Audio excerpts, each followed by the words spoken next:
Hello and welcome to the Badger Talks podcast, the podcast that shares interviews with experts from the University of Wisconsin-Madison community about their work, research, and a little bit about what they're like as people too.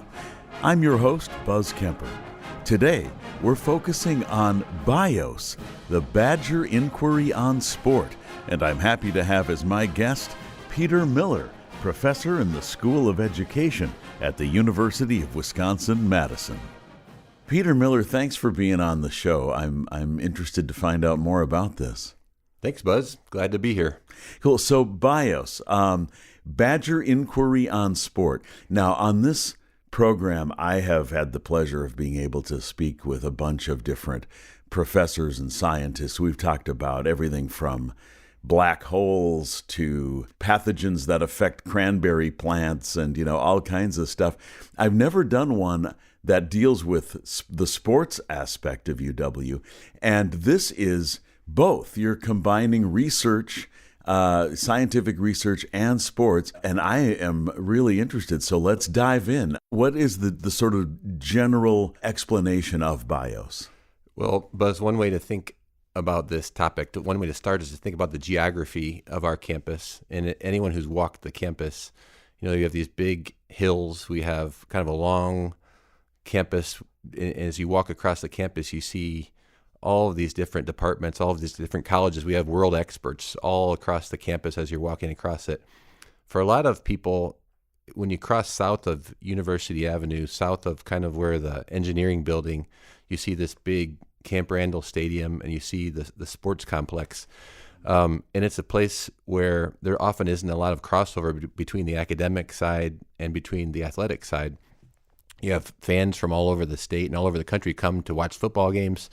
And then we have people who come from all over to study. We're attempting to be that intersection, to be a purposeful bridge across what has been a divide between athletics and kind of academics and research.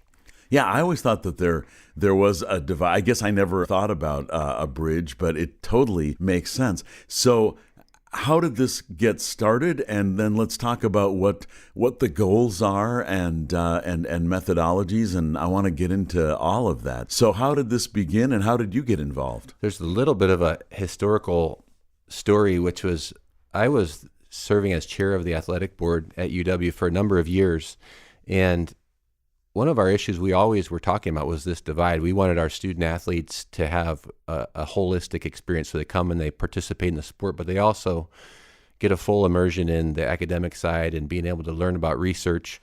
And at the same time that I was serving in that role, there was a lot of change in college sports, and there still continues to be a lot of change in college sports. And so I had a sabbatical. And when I had that sabbatical, I spent the year trying to learn about how can we do this better? How can we intersect research, athletics, and these things better? And I went and I visited places around the country. I visited Stanford and Vanderbilt and lots of universities who are kind of known as academic places. I also visited hundreds of schools and other colleges that are across the spectrum of like big-time college sports to smaller places. And after that experience, I wrote a white paper, like a paper that examined like how do we think about these things together. And I've just had a lot of really good support with Coach Alvarez when he was athletic director, with our current athletic director, Chris McIntosh, with Chancellor Blank was very supportive of this at that time. And so it's been a really good collaborative effort. But that was kind of the genesis of it. One of the offshoots of that study and that experience was to say that we need to be purposeful about this. If we don't really make inroads to bring the best of research with athletics, it won't happen. They're such separate things. So that was what led to it, was that experience. What was your area of focus before you started looking into this and getting involved with this? I have kind of a long winding story there, but I have a background as an athlete. The reason I was able to go to college was I played basketball. You've played and coached basketball, right? Yep. And so that was a little bit always in my background. So I did that, but I work in the School of Education at UW, and one thing we're always looking at is how can we help kids? How can we develop educational opportunities for kids, whether it's in the classroom or outside of the classroom? And I studied homelessness. Actually, it was my area of focus. Wow. And one of the things that that would not have been my guess. Out of the blue, probably, but one of the things that I came upon over the years, and it's not rocket science, but when kids experience homelessness and when families experience it, there's all kinds of tumult, and you're pulled away from what might be stability. Right. And we aimed to help stabilize families. We try to help them get stability in where they're living and where they're going to school. But another thing that really happened for a lot of young people that we saw was that the things that kids love so much, the things they cared about, things like music or the arts. You have this beautiful space here where you're recording music. So many kids have a passion for that. Yeah. And a lot of kids, sports is that for a lot of kids. It's what keeps them going. You know, I wish we could say we all loved going to school every day, but a lot of us, I didn't. A lot of us didn't, but we have this hook, this other thing that kept us going. Right. Yeah. So as I was kind of studying that stuff in the School of Education, we started trying to learn about kind of out of school learning, out of school opportunity, and how that might help a lot of kids. We started a master's in sports leadership program as a result, and where we're working with coaches from all around the state of Wisconsin who can come in and learn about how to be a good coach, like on the football field or basketball court, but really more importantly, how they can be a resource to young people to help them learn life lessons through sport. Mm-hmm. So your question was, what did I study? Well, I kind of took the long route from my background as an athlete to studying homelessness to seeing how education and sports come together as a lever for opportunity.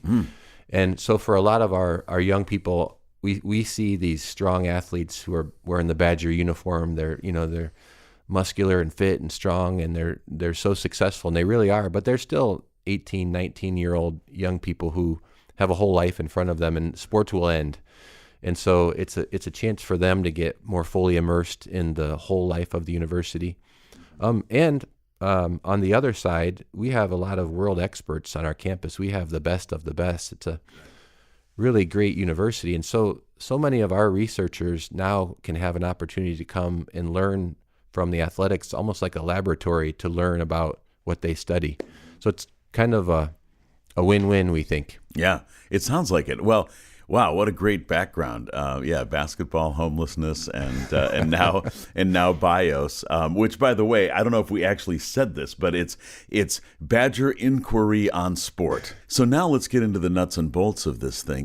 Anytime one is doing research, there is a goal. We want to find out how this thing works, we're looking into some aspect of biology or physics or whatever it is, but we have an unanswered question and we want to get to an answer that is based on research and solid science. So what was the goal, or I imagine maybe plural goals? What were you trying to find out by starting BIOS and doing research? We had we call them our 3 C's that we are guide our process. The first is connecting. So it's a lot of what we are is a broker. We attempt to broker connections, bring together connections between what's happening on campus and what's happening in athletics. So we spent our first year and we hosted a series of seminars all year long, bringing in researchers from all across campus who studied anything to do with sport. So we had historians who studied sport, we had data scientists, we had physicians who study, injury recovery and that kind of thing. Mm-hmm. We had really across the disciplines, and we just wanted to hear what people were studying. And then over the course of that time, we also had a lot of communications with coaches at UW, with coaches around our state, to learn, what are you interested in? What do you want to learn about? What kind of science can you apply to your work? And so we did almost kind of a lot of matchmaking that first year to see, like, what's out there, what are people studying, and then internally, what do our coaches and our teams want to know? Okay. What kind of feedback did you get from the coaches? Well, really interesting. And what's ended up happening is we've coalesced around like 4 areas that we're really aiming to do work where our questions are, okay. And that's been the main thing we've heard. So one of our areas is leadership, sports leadership. So how can coaches be more effective in their work as leaders. So one of our areas of work is sports leadership. We did a study called the Wisconsin Coaching Project. We went and studied hundreds of coaches all around the state and all around the country and tried to design some ideas for how coaches can better develop connections on their teams and how they can better serve as effective leaders for their team. So that's one area, sports leadership. Another one is we call trailblazing in sport. And we're trying to use data science and kind of mathematical concepts to inform what we're doing in a more smart way. Okay. There's a lot out in the world right now about like sports analytics. It's a big growing field. So there's some aspect of that. So we have some data scientists on campus, undergraduate students, graduate students, and faculty who are applying their work to really help us understand the latest trends and where the future might go with some of the teams. Wow, I want to go. We'll go more later. Yeah, no, that's great. I want to go in 100 different directions now. So, sports leadership. Let's just focus in on that for a minute. What are you finding out? And what I'm particularly interested in is what it has in common, or maybe not in common, with the leadership provided by the CEO of a company, or political leadership, or other forms of leadership that we are familiar with. What are you finding out? There's certainly a lot of crossover as you look at leadership in I bet a corporation. The Venn diagram would have, or a school or of a business. I think when a lot of younger people go into coaching, they think that the heart of it is like the technical or the tactics side of it. So if I'm going to be a soccer coach, I need to know all about soccer strategy, and I need to know about kind of the X's and O's of a game, which that stuff is really important. Right. If you go to like a coaching clinic, you said you're up at the Dells at a conference. There are these conferences all the time for coaches, where you'll go to a basketball coaches conference, and usually it's like you'll go into a room and you'll learn about the latest offensive system. This is where your players should run, and it's very technical. I think one of our biggest findings is that the technical stuff is less important than the relational stuff, the connection forming. Okay. So much of our work has been around the idea of how do you as a coach develop and design a connected system? How do you develop relationships with your team? How do you develop a coaching staff? And how do you do that for not just sports success, but kind of for lifelong benefit? It's been a really great study. It's been a really interesting thing. I've learned a lot. Yeah, that is interesting to me, because you're right. You've got to know the X's and O's that we've all seen if we've watched NFL football. Like, this player is going to run over here, and then this is going to happen. But just the ability to simply be an effective leader who can inspire the athletes to do their best and to stay focused. That seems to me a really great area of study. And I assume this is ongoing, right? It is. We have it still rolling. It's also been interesting because it's a Wisconsin-based study, and so I think there's some interesting things about coaching in Wisconsin that are different from maybe other parts of the country. Oh, do tell. Yeah, I think there is a pride of kind of the Midwestern value that we didn't go in looking for, the Midwestern kind of ethos of development and hard work that we see in a lot of our industries, and we see in a lot of our kind of smaller communities throughout the country. Right. Throughout the state. Yeah. When we go into a lot of our school districts and talk to the coaches about, like, what do you do that works well? What do you aspire to do with the kids? A lot of it is value-centered stuff. It's values that are not just about winning, but I guess you could call them kind of core Wisconsin values. And it's been really cool to see how kids learn that through sport. Interesting. So if someone had been coaching a sport in Boise and then they came here, your study would suggest that some subtle changes in leadership strategy would be helpful. Is that accurate? To some extent, I'd say that you have to know who you're working with. Okay. I had one coach that I sat in the room with him, and I will remember it always, and he was coaching in a farming community, and he was talking about how the kids on his team get up and literally milk the cows, clean out the barn. They're up at 5 something in the morning. And that those same values that they've been learning since they were 6 years old, first of all, will help the team do better, but also the coach has to recognize that and draw from that identity as a farming community to make a better team. And he was a really successful coach that won a bunch of state championships. So there's some aspect I'd say of that if you're coming from Boise, you didn't necessarily grow up in a dairy farm community, and you come here, you need to learn that. That is fascinating. What would you, in your mind, what do you find the most interesting in terms of what has been studied and what has been learned? What has stood out to you so far? With regard to the coaching or the whole project? The whole project.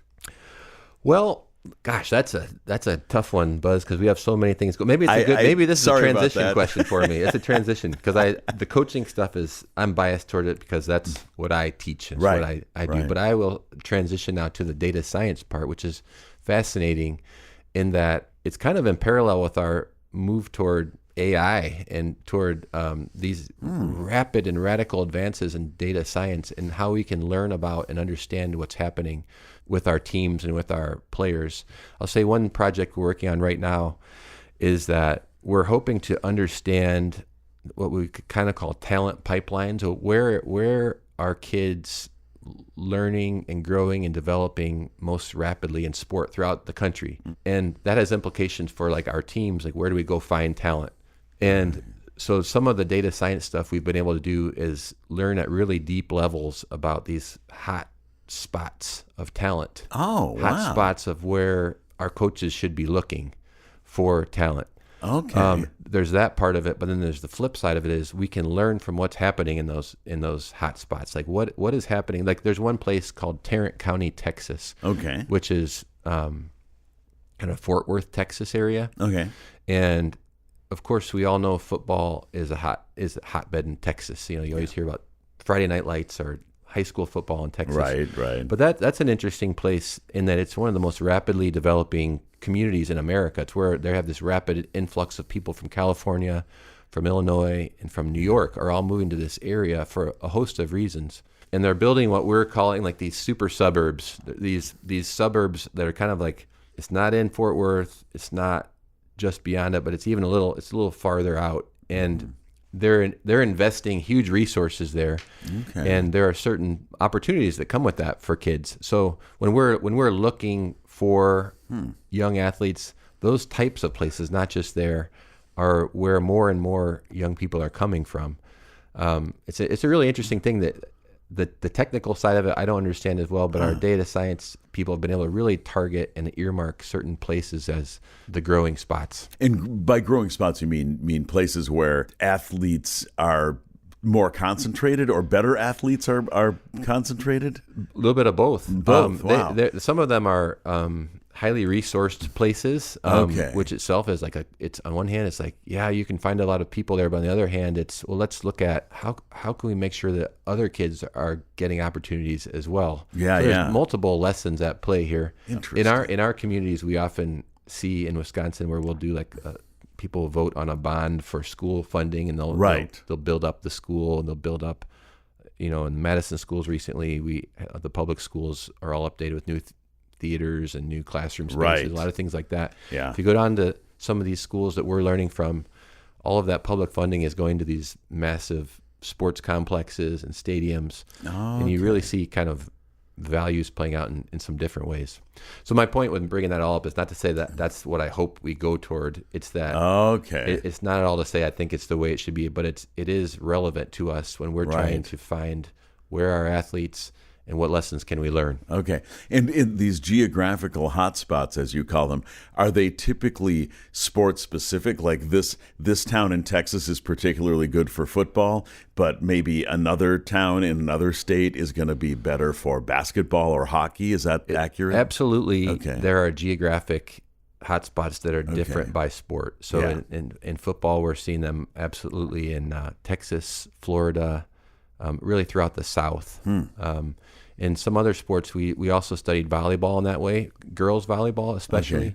Saw some also a rising of certain sports in very specific geographic locations. Okay. Basketball is a little more dispersed. Basketball tends to be, the top talent tends to come from a lot of urban communities, not unique to the South. So we huge talent bases still in California and New York still. So it does depend upon sport. Okay. There's these interesting weather sports too. So Yeah, right. if you're looking for the golf talent, it's not going to be usually in North Dakota. It's going to be Right. Where they can play year-round. Right. That's obvious. Yeah, Alaska, right. Yeah, exactly. I lost the ball again in the snow. Oh, man. And is it gender specific as well? Like you find that this particular town has put more money into women's sports, and so then we've got better women athletes coming out of there. Is that happen as well? I have not seen where towns are devoting gender specific. I will say that some sports tend to be more, present to a certain gender, like volleyball. So volleyball, there are boys and girls playing volleyball at high school levels, but it's way more girls play it. Okay. And so it's very, one interesting trend we're seeing is volleyball for girls has overtaken basketball. Wow. Okay. Volleyball has become way more popular. At the high school level, the numbers have just continued to accelerate really high level. Fewer and fewer girls are playing high school basketball. Okay. Interesting. Very interesting. I think at the heart, Buzz, is that we have this world-class university, the University of Wisconsin-Madison. We're always proud of our research that we do, and you could look at our research profile. I've listened to some of your other podcasts, these amazing researchers. Just listen to an economist you had and someone who studies the Great Lakes. Yeah. And so you walk across our campus, and it's amazing, these world leaders. Yeah. And then again, like I said at the beginning, we have these amazing teams. We win national championships. So I think college sports are in a time of change right now. Mm-hmm. I think a lot of people are asking, does the college part still matter, or is this just professional sports? Because now we're paying athletes. Right. And is there anything different between playing for the Packers versus playing for the Badgers? Mm-hmm. And I think our work kind of illuminates that there are some really special things about being at the University of Wisconsin-Madison, where you can take world-leading economists and data scientists and historians, the very best. Mm-hmm. Their work can be made meaningful in a sports setting. Right. And it's a really special thing. There's nowhere else you can find that. Yeah. I have been really enjoying doing these programs because I'm learning so much, like you say, about all these various areas. And it's making me smarter, which is an awesome thing. One final question, which is, I know that you've come from a background of playing basketball, but who's Peter Miller outside of the academic world? Do you still play basketball? What are your hobbies and what do you enjoy doing? I'm too old and injured to still play basketball. I have my wife and I have 4 kids, and so 2 in college, 2 in high school. So we are that's the biggest part of my life for sure. Okay. One other super cool thing is that we've had a chance to work with the greatest coach in history, which is Phil Jackson. He was the former coach of the Bulls and Lakers. Right. So he teaches with us in our coaching class. Oh, nice. And so that's another really super great thing that I've been interested in is coaching, is learning from Coach Jackson. Oh, nice. Okay, that's a cool way to spend your off time. It's kind of the busman's holiday, but it sounds great. Yeah, it's great. Yeah, it's a great opportunity. It is. Terrific. Peter Miller, thanks so much. It sounds like a terrific program, and I'm really happy to learn more about it. You've been very helpful in clarifying. Thank you. Thanks for having me. You've been listening to the Badger Talks podcast. I hope you enjoyed this conversation with Peter Miller. Please browse our previous episodes for other topics that may be of interest to you. The Badger Talks podcast is a creation of UW Connects and produced at Audio for the Arts recording studios in Madison, Wisconsin. Our music is composed by Bill Purdy and performed by the UW Marching Band. I'm Buzz Kemper. Thank you for listening.